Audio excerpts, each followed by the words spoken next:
This is part 4 of Unit 1 Notes for AP US History. This section is going to primarily talk about the different regions of the 13 colonies. You have New England, you have the middle and the southern primarily, and talk a little bit about the differences and similarities between those. And one of the things you're going to want to do is in your book on page 134, there's a map that shows you these different regions visually, and you want to make sure that you read the caption there as well, because it kind of goes through some of the information about them. And I'll have some additional handouts that I'll give you in class about the differences between them, because that's important to recognize. Just like not every slave's experience was the same, not all of the colonies were the same. Life there was different quite a bit depending on where you lived. And we want to understand that. We don't want to make generalizations and lump everything in. So let's talk a little bit about some of the 13 colonies. And we'll start in New England. New England is the northeast part. And you can see here, again, that it's settled by white people and Protestants. Protestants were people that got that name because they protested against the Catholic Church. You might remember Martin Luther, not Martin Luther King Jr., but Martin Luther had his 13th indulgences that he nailed, his 95 Theses to the Catholic Church door, talking about all the things that the Catholic Church was doing wrong. And these were Protestants, okay? The most famous are the Puritans, probably. The Puritans believed that they wanted to purify the church even more. They thought the Catholic Church was corrupt. And so then there was the Church of England, which is where they were from, which was a little bit better, but still had some things or issues wrong with it, and they wanted to purify it. That's how they got their name. And so they came because they were separatists again. They didn't fit into England very well, and so they had to come over here. And the Puritans settled in the Massachusetts Bay Area primarily, and their beliefs became the basics for a lot of the first government. And their beliefs varied, but things like no religious tolerance, and the governments were kind of what we call theocracies, where the church and the government really don't have separation. Your church leaders are your political leaders, these kind of things. The Puritans believed in hard work, being frugal. They didn't believe in a lot of things like dance and fun and those kind of things. They banned theater, for example. They also believed in the supremacy of men over women, because women let evil into the world because of Eve's sin. Eve convinced Adam to take a bite of the apple and things like that. They didn't think women were evil. They just thought women were more easily convinced or not able to withstand some of the ideas put before them. They couldn't make good distinctions and things like that. One of the things to know about New England and the Puritans is a guy named John Winthrop, who was the leader of the Puritans, and he gave a very famous speech or sermon called City on a Hill, is what we refer to it today, which is basically when he was talking to the people as they were getting ready to settle the colony. He basically said, we are going to be like a city on a hill. We are going to be a modern Christian nation, and we're going to set the example that all other Christian nations should follow. When they see how successful we are, how well run our settlement is, they're going to copy us. And many people say, and this is something I want you to think about, is kind of what the idea of America supremacy, or how we're the #1 country in the world, we're better than everyone else. A lot of people trace that idea back to here, where we kind of thought our way is the best, and that other countries should follow us or copy us. And so you need to know what city on a hill is. You need to know John Winthrop came up with that phrase.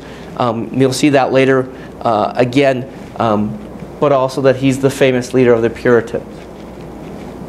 As I mentioned earlier, Puritans did not believe in tolerance. They didn't tolerate anybody's ideas but their own, especially in terms of religion, and because religion was so important to them, that was pretty much their whole belief system. And people that were different from them often were removed from the society. And two of the most famous are Anne Hutchinson and Roger Williams. Now I have the word dissent. Dissent is a vocabulary term that you need to know. It means to go against the government's wishes or against the government's belief. If this is a little bit better, you say this is the way we always done it, but I don't like that because that's what a dissenter is. And Anne Hutchinson and Roger Williams were two of the first, and they disagreed with the religious beliefs of the Puritans.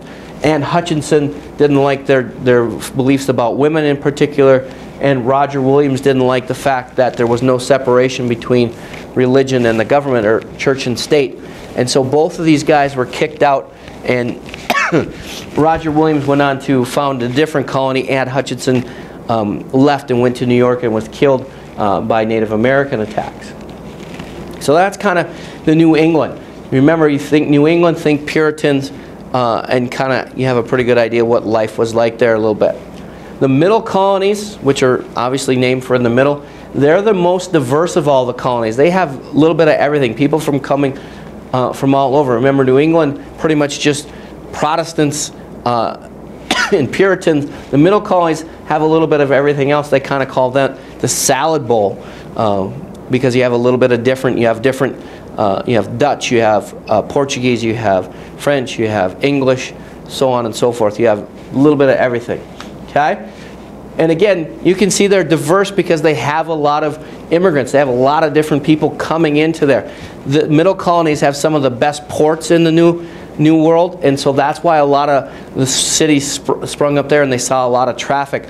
So remember, the middle colonies have a lot of different people, and because they have different types of people, that's where you're going to practice tolerance or acceptance of other people's beliefs and ideas.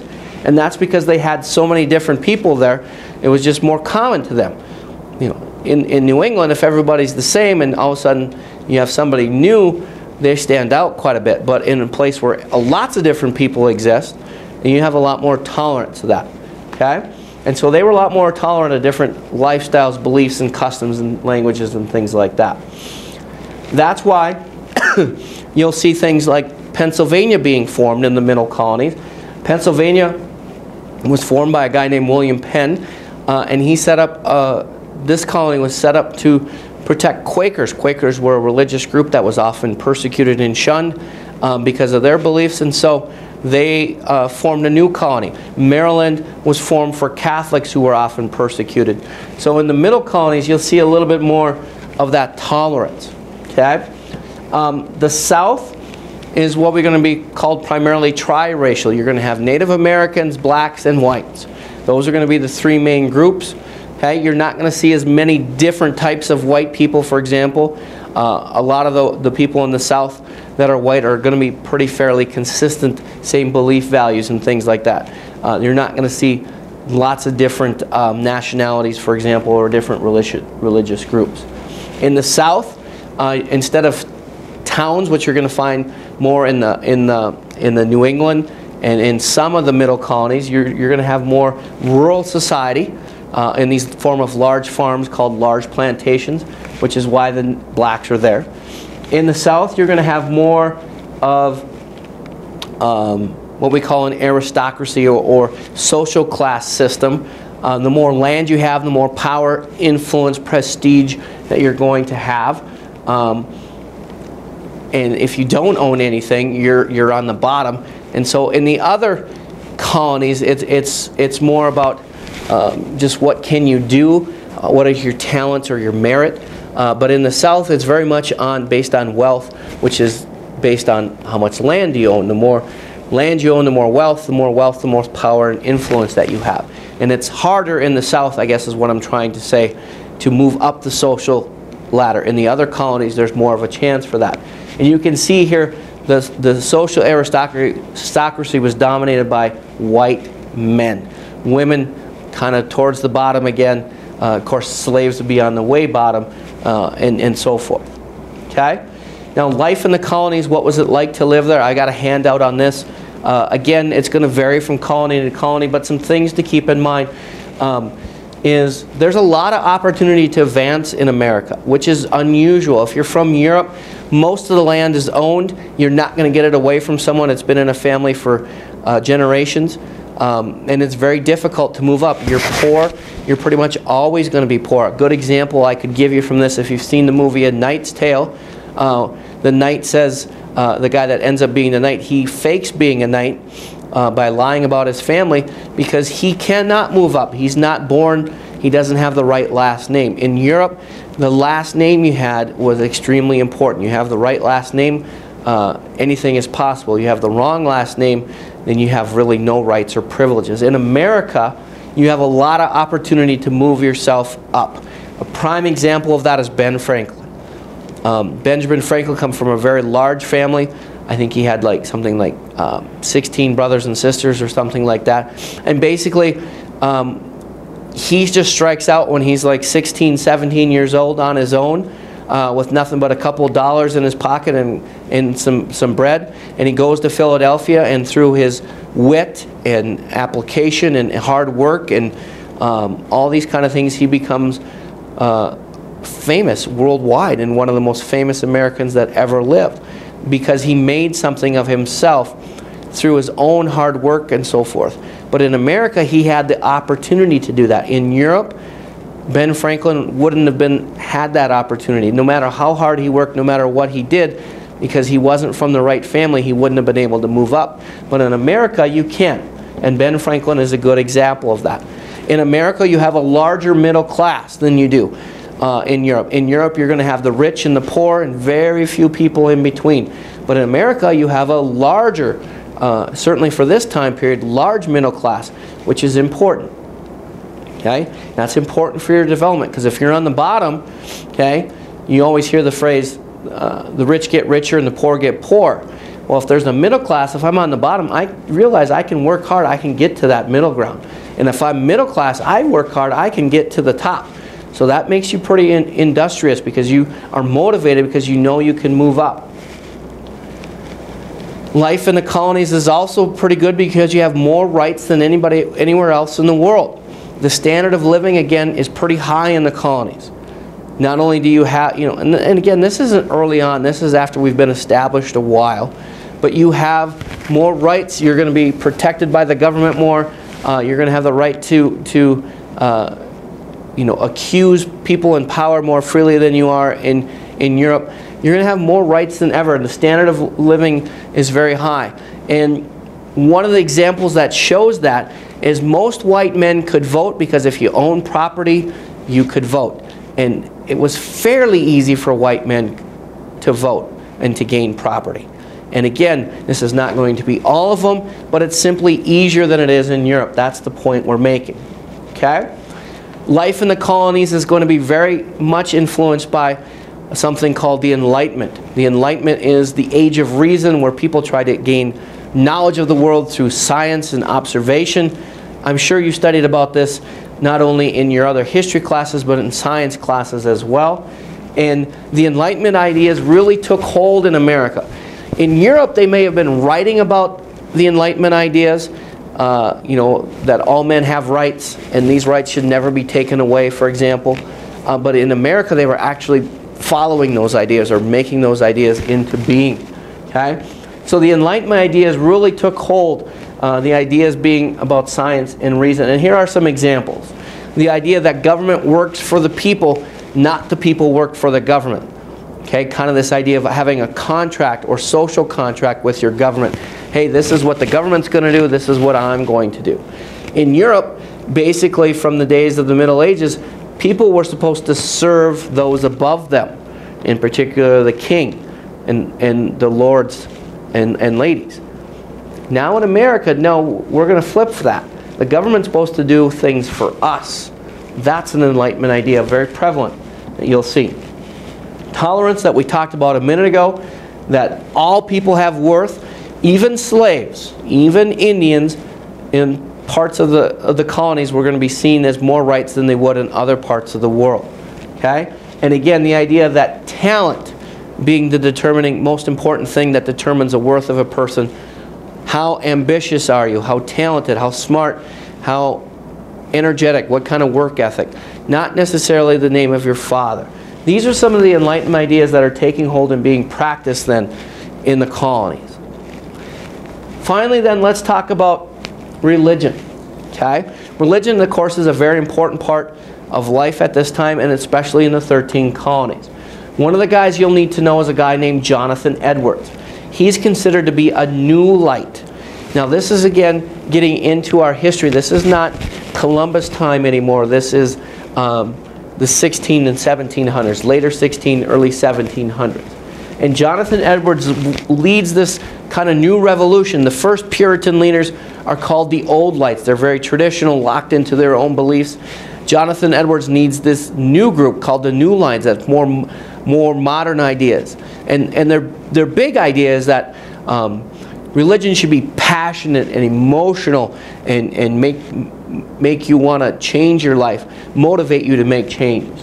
And he gives this very famous speech called Sinners in the Hands of an Angry God, which basically is just saying, hey, God could take your life at any moment and you could go straight to hell. And so you need to recognize the power of God and do what you're supposed to do. Live your life the right way. There's lots of things that it goes into. Mostly what you need to know is that this is an example of a time period sermon called the Great Awakening. Now the Great Awakening definition of that is a time period of mass religious revival where people who hadn't been religious for a while kind of got brought back into the religious foundation of our country. Again, a lot of the people came here for religious freedom and ideas. Well, the Great Awakening takes place in the late 1600s, early 1700s, and what it does is it revives people. It makes them religious again, and it starts in the north with Jonathan Edwards after he gives these very passionate, inspiring speeches or sermons called Sinners in the Hands of the Angry God and so forth. It motivates people to get back to religious life, and that had some big impacts in America, which is what we're going to end on here. The Great Awakening motivated people to start institutions of higher learning. For example, Princeton University was started because we have to educate these people about the new ideas like science and the Enlightenment and how God fits into all that. And we got to train these new ministers that are going to travel around and keep this revival going and keep people on the right path. You're also going to have a pretty big missionary movement. We're going to convert people, non-believers. There's going to be some attempts to do this with Indians, although not very much in the colonies. Most of this is going to be the conversion of African Americans or slaves. And there it's going to take big time hold. A lot of slaves are going to convert to Christianity. They like the idea of the afterlife. They like the idea if you're suffering on earth that you'll have your reward in heaven. Okay, so that's a big effect of the Great Awakening. Another one is that women are going to take a more active role than before. Women were kind of, again, from the days of the Puritans, seen as untrustworthy. They're easily duped. We have to control them. Now women are going to be allowed more into congregation, and they're going to have more say in religious matters. So women, for the first time, are getting just a little tiny toe in the door here of life in the colony. And you're also going to see more diversity, more different types of Christianity, more different ideas, and again, more tolerances. As this diversity increases, it's kind of a double-edged sword. You're going to have more conflict, but you're also going to lead to a little bit more tolerance of religion. Tolerance of religion early on in American history was not really existent in large parts of the colonies.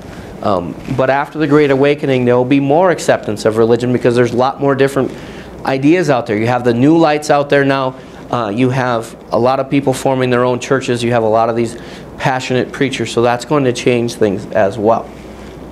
So the Great Awakening was a big movement in the early part of our colonial history. It not only made people more religious, but it had a big impact on our society as well, especially for women, blacks, and for training new ministers. A lot of our first colleges here in our country were founded to train these new preachers to help create this Great Awakening, or maintain it, I guess I should say. So, and that ends our notes for Unit 1. If you have any questions on anything, come in and see me and we'll try to clear it up.